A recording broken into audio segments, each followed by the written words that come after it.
Yeah, we both, men and women's team, came off very strong fall seasons in cross country, and generally that carries over to good, successful track seasons. But overall goals for both squads, our men's squad, we're looking to continue to be in the top five. Obviously, with the change of teams in the league, I think our goal is to be a little higher than that this year, if we can sneak into the top three. Our women, we want to move into the top half.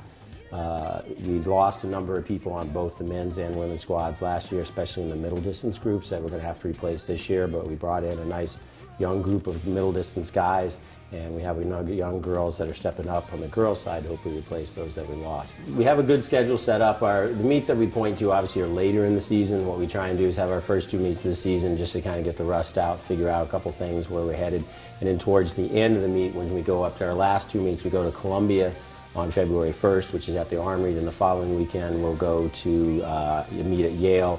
Some individuals will go to a meet at BU.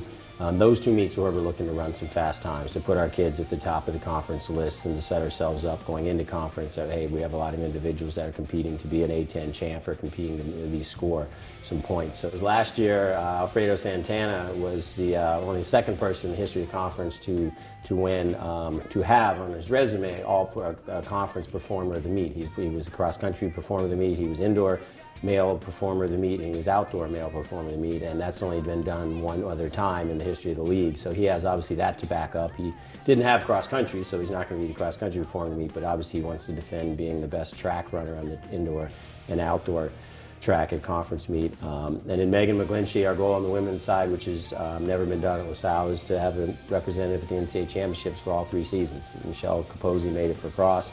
Right now, where Megan McGlinchey stands, she should get in the 5K, and then hopefully outdoors she can do the same. So, and then Megan obviously was a little banged up indoors last year. She was able to win the 5K, but this year she'll hopefully win the 5K and hopefully come back and win a couple other events. And then obviously the goal of her to be at the indoor nationals and the same outdoor nationals as well.